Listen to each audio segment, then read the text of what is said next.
Goeiemôre liewe luisteraar en welkom op die program Op reis na innerlike genesing. Dis hier waar ons elke Vrydag lekker kuier op Joy Radio. So oor die weke het ons nou gekyk na verskeie aspekte en dinge wat om ons gebeur en ons beïnvloed. Vandag kyk ons egter so bietjie dieper en meer intens na die eie ek. Hoekom sê ek so vanmôre?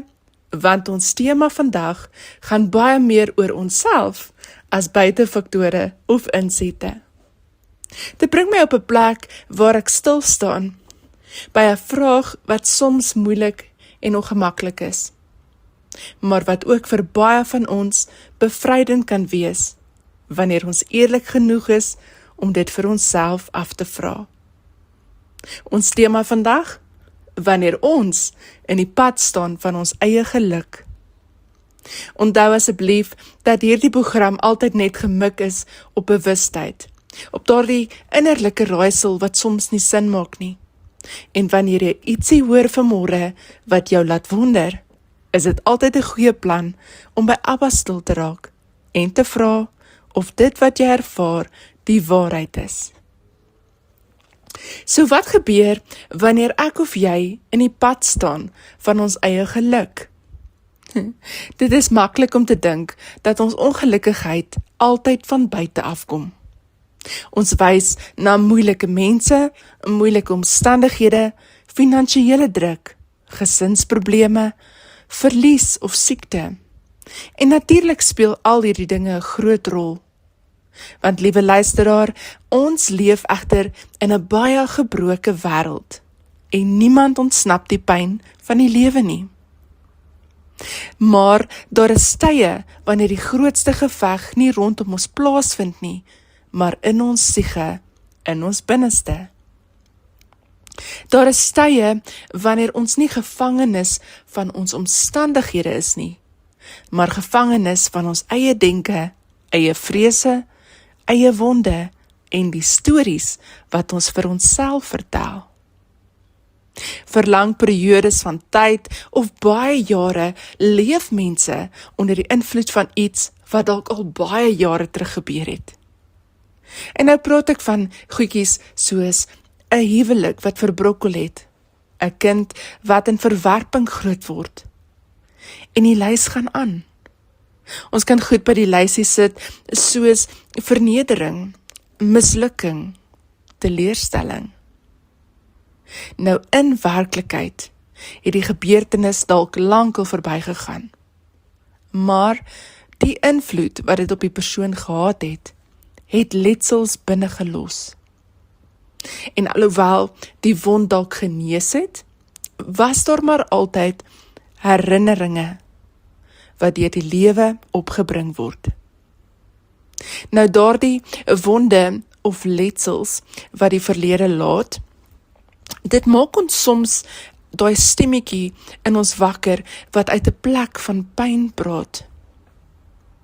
En hoe langer ek en jy na hierdie gesprekke luister, hoe makliker word dit om te glo ons is wat die stemmetjie sê. So net om 'n idee te gee van wat ek bedoel. Iets soos ek het misluk verander dan na ek is 'n mislukking. Of ek is verwerp en dit verander weer na iets soos ek is nie werd om liefgehet te word nie. Ek glo julle verstaan wat ek bedoel. En as ons nie met waaksaamheid kyk na hierdie verkeerde oortuigings nie, dan val ons vinnig.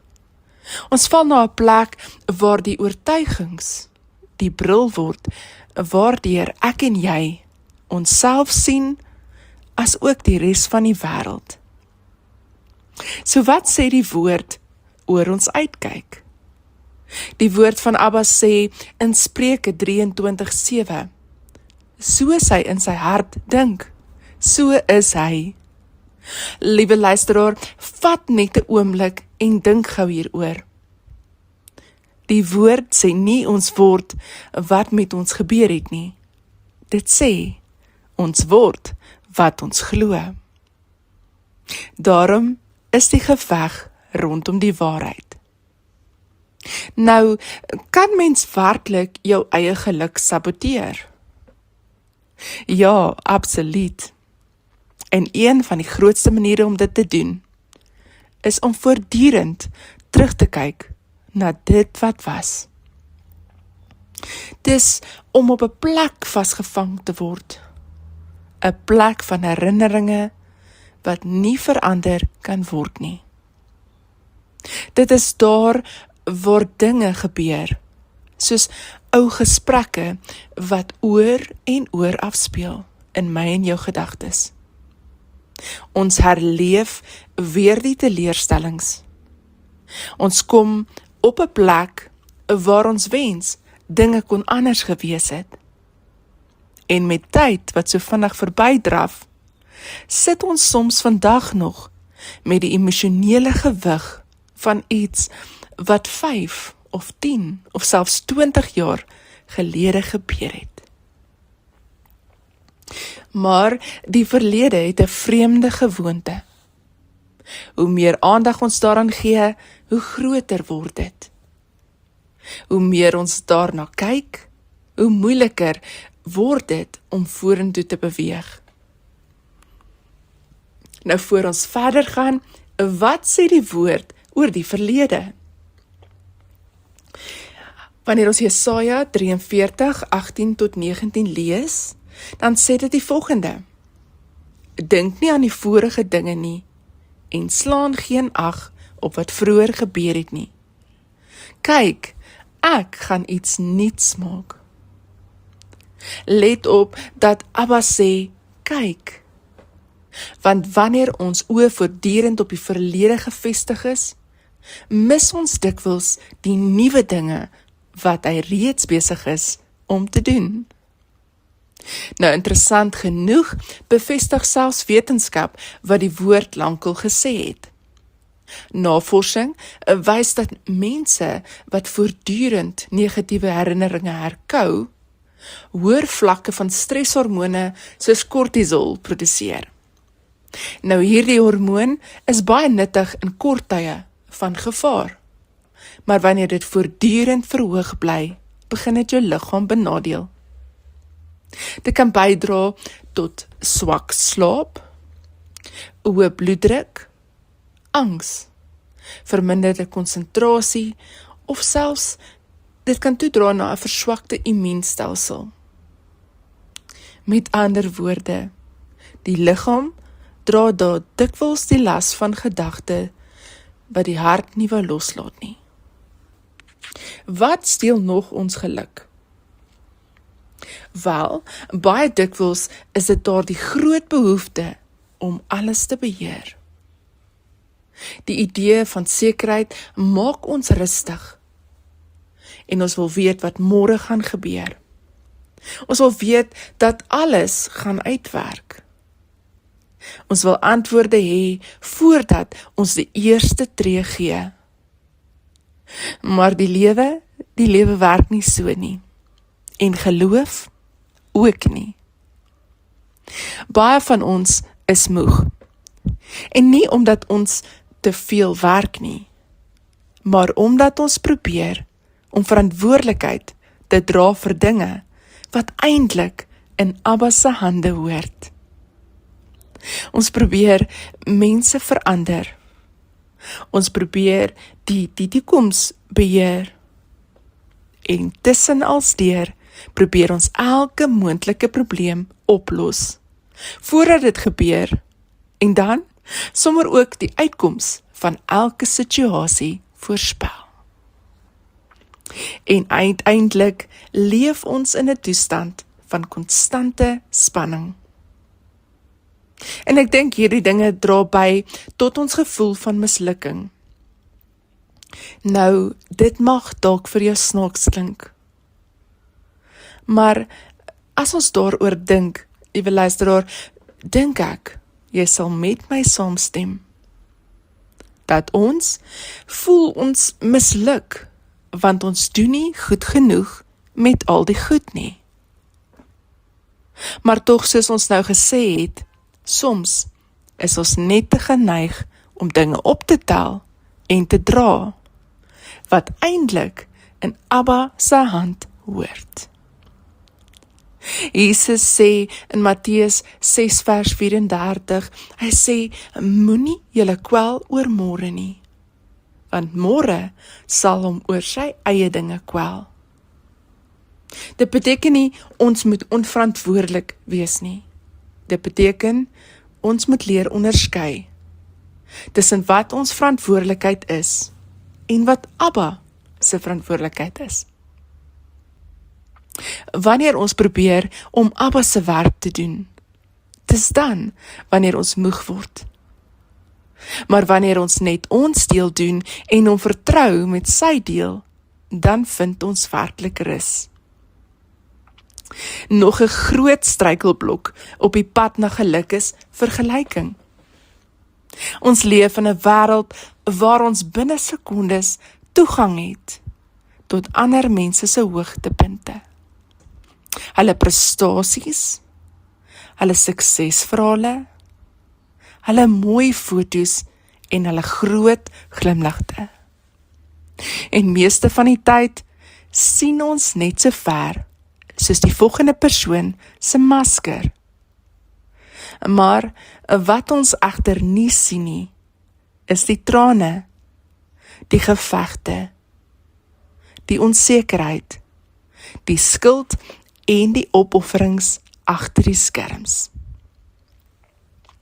Vergelyking laat ons voel asof almal anders vooruitgaan, terwyl ons stil staan. Nou hierdie was verlang 'n baie groot realiteit vir my.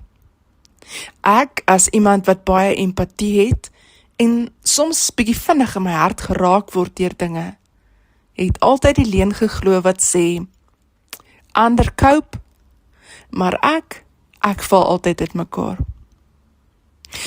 Vergelyking laat ons glo dat ons agterraak. Vat byvoorbeeld wanneer 'n vriend of vriendin 'n gehegte verhouding met Abba het. As jy dalk nie tans is op die perfekte prentjie van hoe jy dink Abba se kinders leef nie, mag jy dalk sê, hulle is so naby aan Abba en ek is so ver, wat nie waar is nie. Vergelyking laat ons vergeet hoeveel seëninge reeds in ons eie hande is. En wanneer dankbaarheid verdwyn, verdwyn vreugde, gewoonlik saam daarmee.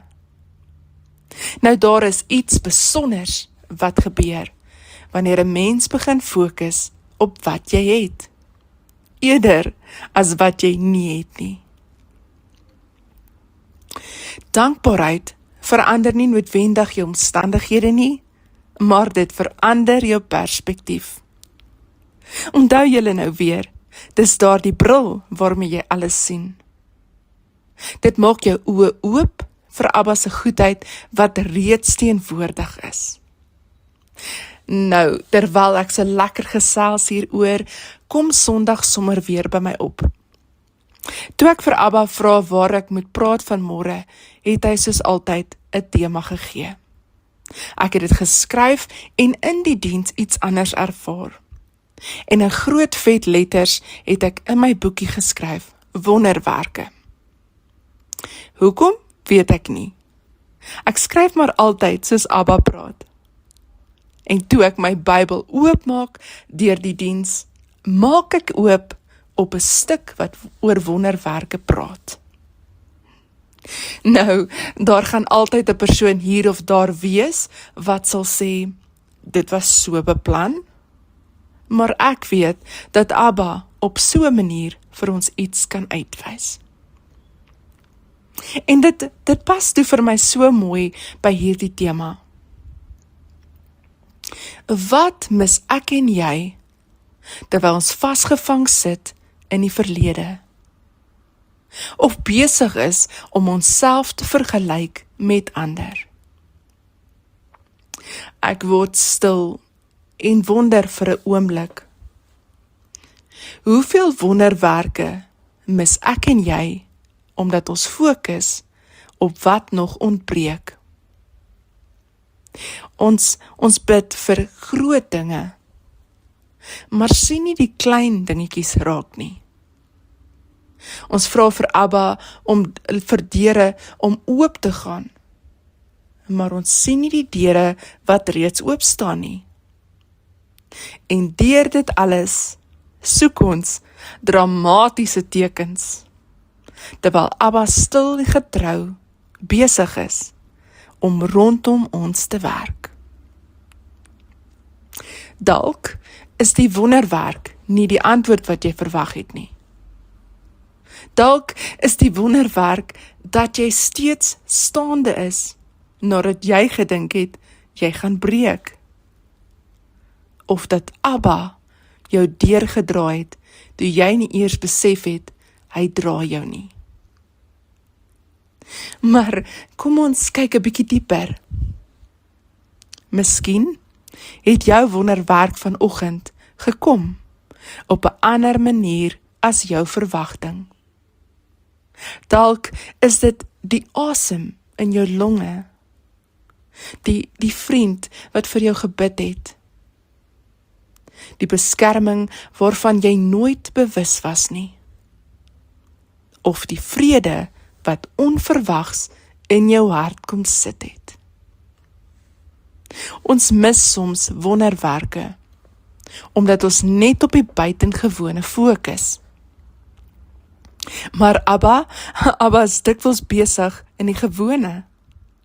Psalm 118 vers 24 sê die volgende: Dit is die dag wat die Here gemaak het. Laat ons daaroor juig en bly wees. Die vers sê nie vanmôre ons moet wag vir die perfekte dag nie. Dit sê ons moet die dag wat hy gemaak het raak sien. Nou, nog 'n skuldige van geluk steel is daardie oortuiging dat ons eers gelukkig sal wees wanneer iets verander. Miskien sal ek meer gelukkig wees wanneer ek meer geld het.